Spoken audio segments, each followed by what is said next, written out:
Hello everyone.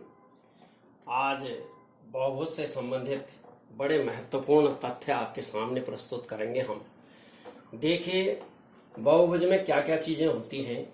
विकर्ण होते हैं, अंतःकोण होते हैं, केंद्र का कोण होता है और बहिष्कोण होते हैं। एक्सटीरियर एंगल, इंटीरियर एंगल और सेंटर का एंगल और ये डायगोनल्स, इतनी चीजें होती हैं। और बहुभुज भी जो है, कोई क्या होता है, रेगुलर होता है, यानी सबकी समान भुजाएं होती हैं, और कोई जो है असमान भुजाओं वाला होता है। लेकिन सबके लिए जो है हम आपके सामने ये सारी चीजें बताएंगे कि किसका ये सारी चीजें, जैसे विकर्ण है, अंतःकोण है, केंद्र का कोण है या एक्सटीरियर एंगल है, कैसे निकालते हैं। और बहुत ही शॉर्टेस्ट वे में इनको हम आपको बताएंगे। इसको ध्यान से सुनिएगा और देखिएगा पूरे वीडियो।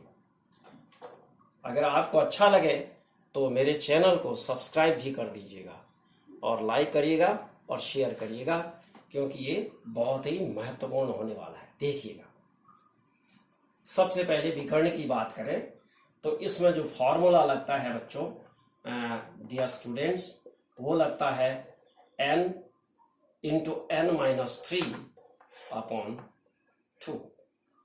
ये फॉर्मूला लगता है कि ये जो n है, n is equal to side, ये नंबर ऑफ साइड्स, यानी भुजाओं की संख्या है n। ये ध्यान दीजिएगा, n जो है भुजाओं की संख्या।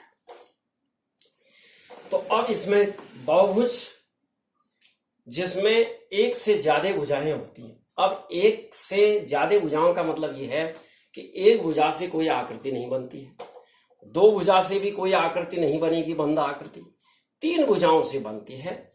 तो यहां से हम शुरू करेंगे। तो पहले तीन को यहां पर रखिए। 3, n इज इक्वल टू 3। कितने डायगोनल होते हैं देखते हैं इसमें। 3 और 3 माइनस 3 2 is equal to 3 into 0/2 is equal to 0। यानी ट्रायंगल में कोई भी विकर्ण नहीं होता। बस क्लियर हो गया।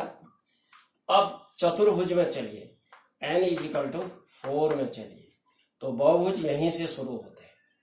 n इज इक्वल टू 4 यानी चतुर्भुज से ही शुरू होते हैं। अब देखिएगा, n इज इक्वल टू 4 रखते हैं, यानी चतुर्भुज में कितने विकर्ण होते हैं।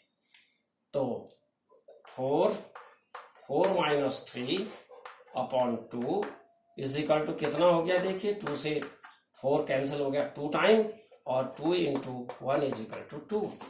तो चतुर्भुज में यानी क्वाड्रिलेटरल में 2 डायगोनल्स होते हैं। अब आगे बढ़िए, n इज इक्वल टू 5 की बात करें। n इज इक्वल टू 5 यानी पंचभुज में कितने होते हैं। तो इसमें भी वही करेंगे। 5 into 5 minus 3/2 is equal to 5 into 2/2। इससे ये कैंसिल हो गया 5। तो पंचभुज में जो होता है आपका, यानी पेंटागन में 5 डायगोनल्स होते हैं। अब षडभुज ले लेते हैं एक बार, षडभुज भी ले लीजिए। n इज इक्वल टू 6 ले लीजिए, तो यह आ जाएगा 6 into 6 minus 3/2 is equal to, इससे 3 टाइम हो गया और 3 हो गया, 3 3 जा 9 होते हैं। तो 9 इसमें डायगोनल्स होते हैं। अब सीधे सीधे हम बढ़ जाते हैं आगे, n इज इक्वल टू 10 ले लेते हैं। तो 10 देखिए, 10 भुज में कितने होते हैं। 10 माइनस 3/2 इज इक्वल टू आ जाएगा ये 5 इंटू 7 इज इक्वल टू 35। ध्यान दीजिएगा, 35 डायगोनल्स होते हैं 10 भुजा वाले। इसी तरह 20 भुजा वाले में निकालेंगे तो 20 माइनस 3 तो ये 17, और ये 10 हो गया, 2 से कट के 10, 17.170। तो n बराबर 20 में जो है 170 डायगोनल्स होते हैं। तो ये आपका डायगोनल्स क्लियर हो गया होगा। ये फॉर्मूला आप इसको याद कर लीजिएगा। आगे बढ़िए, अब है अंतःकोण यानी इंटीरियर एंगल्स।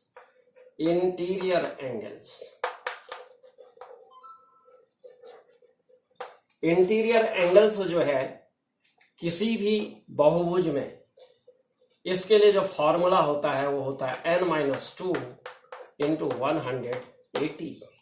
ये ध्यान दीजिएगा, ये इंटीरियर एंगल्स का सम है, सम, ये सम।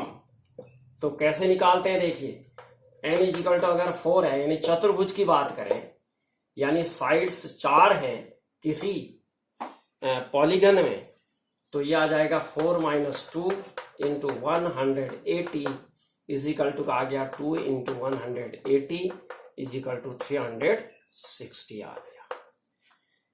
n इजिकल टू 5 रखिए, इसमें आ जाएगा 5 - 2 इंटू 180 इजिकल टू 3, 18 × 3 = 54, 540। यानी पेंटागन का जो इंटीरियर एंगल्स का सम होता है वो 540 होता है। अब हेक्सागन का देखते हैं, n इजिकल टू 6 रखते हैं तो कितना आ जाएगा, 6 - 2 इंटू 180 इजिकल टू कितना 4, 18 × 72, 720 डिग्री होता है। चलिए इससे और आगे बढ़ जाते हैं, कुछ बड़े उसको पॉलीगन को लेते हैं। बड़ा पॉलीगन देखिए, n is equal to 10, n is equal to 10 में देखिए 10 - 2 फॉर्मूला क्या बताया था, n - 2 इंटू 180, या ध्यान दीजिएगा, इंटू 180, तो इजिकल टू कितना आ जाएगा 8 इंटू 180, 18 × 8 = 144, 1440 डिग्री हो गया। n इजिकल टू 220 रख देते हैं, यानी 20 भुजाओं वाला पॉलीगन है, तो क्या करेंगे, इसमें भी फॉर्मूला तो सेम आएगा, 2 इंटू 180 इजिकल टू आ जाएगा 18 इंटू 180 इजिकल टू आ जाएगा कितना, 18 18 में होता है 324, इसका स्क्वायर हुआ 10 और आ गया। 18 × 180 करेंगे तो 3240 डिग्री आ गया। तो 3240 डिग्री इसका अंतः कोणों का ये हो गया। अब ध्यान दीजिएगा आगे, अब इससे रिलेटेड कुछ और चीजें भी हैं, वो क्या है, अंतः कोण तो ये हो गए। अब एक्सटीरियर एंगल कैसे निकलते हैं। हाँ, एक चीज और बताएं कि माना सपोज कोई रेगुलर पॉलीगन है, रेगुलर पॉलीगन का मतलब है इक्वल, जिसकी साइड्स हैं, इक्वल साइड्स हैं, ये मान रेगुलर पेंटागन है, थोड़ी देर के लिए 1 2 3 4 5, तो इसमें जो ईच एंगल होता है, ईच एंगल कितना आएगा, उसके लिए जो फॉर्मूला होता है वो होता है n - 2 इंटू 180 अपॉन n होता है। तो सपोज रेगुलर है, रेगुलर का मतलब सब इक्वल है, देखिए ये सब इक्वल बना रखे मैंने, ये निशान लगा रखा है ना कि इक्वल है, ये बता रहे हैं कि इक्वल है। तो कितना 5 - 2 into 180 upon n, n means 5 equal to आ जाएगा 3 इंटू 180 अपॉन 5, 5 से 5 × 5 = 36 × 108। तो ईच एंगल जो आएगा वो 108 डिग्री का आएगा, ये वाला एंगल, ये 108 हुआ, इसी तरह ये भी 108, ये भी 108, ये भी 108, ये भी 108, अर्थात गुणा 5 करेंगे तो ये 540 आ जाएगा।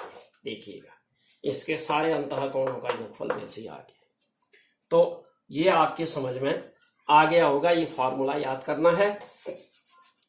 इंटीरियर एंगल्स जब रेगुलर पॉलीगन होता है तो इंटीरियर एंगल्स रेगुलर पॉलीगन में, रेगुलर पॉलीगन, पॉलीगन मीन्स बहुभुज, रेगुलर पॉलीगन जिसकी सभी भुजाएं बराबर होती हैं, ऐसे बहुभुज में जो प्रत्येक एंगल निकालते हैं, वो एंगल निकालने का फॉर्मूला होता है n - 2 into 180 whole upon n। ये भुजा है, n जो है हमेशा भुजा है, याद रखना। तो ये आ गया आपका इंटीरियर एंगल्स। अब हम बताते हैं आपको exterior angle. Exterior angle exterior angle. Exterior angle होते क्या है पहले उसको समझ लीजिए।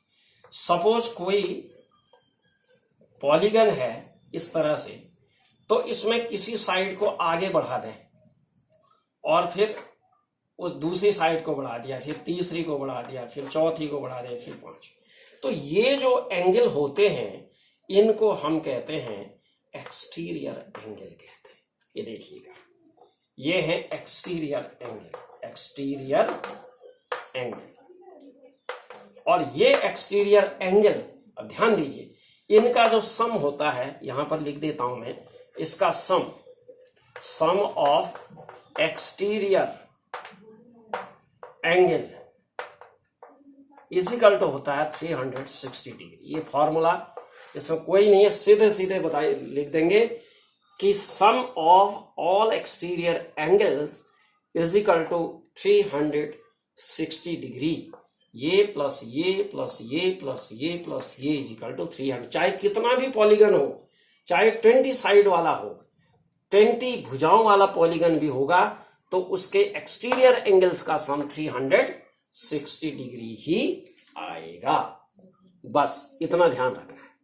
अब मान लिया जाए वो रेगुलर पॉलीगन है, रेगुलर जैसे इंटीरियर निकाला था उसी तरह एक्सटीरियर के लिए रेगुलर पॉलीगन है, तो उसमें क्या होता है, उसमें सीधे सीधे 360 अपॉन एन कर देते हैं। एन जो है नंबर ऑफ साइड्स है।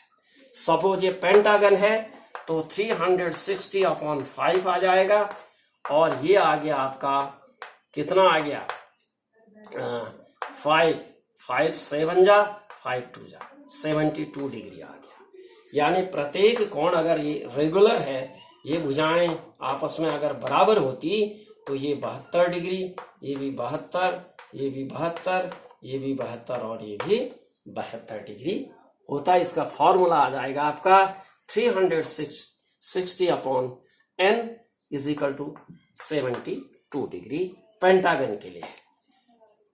सभी के लिए, पेंटागन क्या सभी के लिए, सारे जितने भी क्या कहते हैं बहुभुज हैं, उन सब के लिए जो है ये एन भुजा का मान रखेंगे। सपोज 20 भुजा वाला पॉलीगन है तो एन इज इक्वल टू 20 आ जाएगा। जैसे सपोज यहां पर एन वाला कर दे, 20 वाला करते हैं, एन इज इक्वल टू 20 करते हैं 20, तो 20 के लिए कितना आ जाएगा 360 अपॉन 20, इससे ये काटा इज इक्वल टू 18 डिग्री प्रत्येक एक्सटीरियर एंगल आ गया। ये तो पेंटागन के लिए था, 5 रख दिया था तब 72 आया।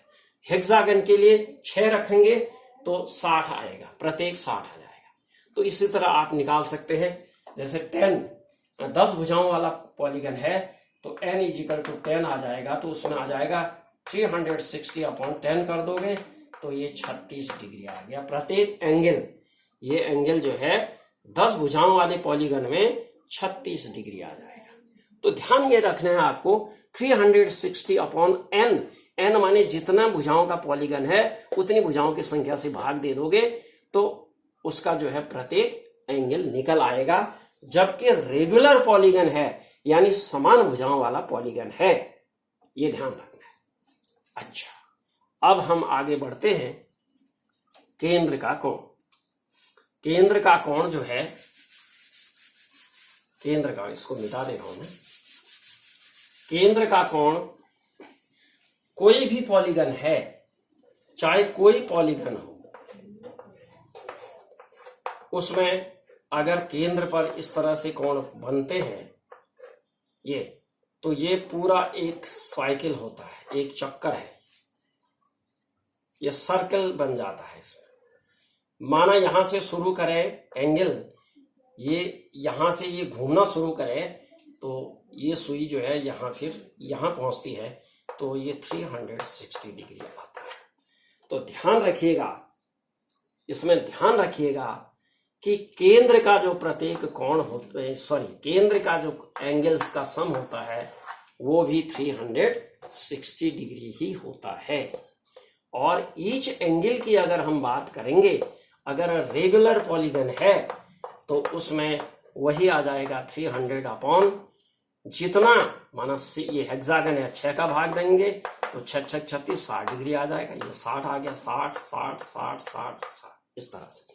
तो जितने का पॉलीगन है रेगुलर के लिए कर रहा हूं, रेगुलर की बात करेंगे तो उतने का भाग दे देंगे, ईच एंगल निकल आएगा। ईच एंगल निकालने के लिए ऐसा करेंगे, रेगुलर है तो, और अदरवाइज तो डिफरेंट होंगे, लेकिन टोटल का जो सम होगा वो 360 डिग्री ही सेंटर पर एंगल बनेगा। तो डियर स्टूडेंट्स, अगर आपको ये सब चीजें क्लियर हो गई, इसमें सारी चीजें आ गई पॉलीगन से संबंधित, कुछ भी नहीं छूटा है, तो आप इसको लाइक शेयर करिए और सब्सक्राइब जरूर कर दीजिए अगर आपने सब्सक्राइब नहीं किया तो। देखिए पूरा। Thank you.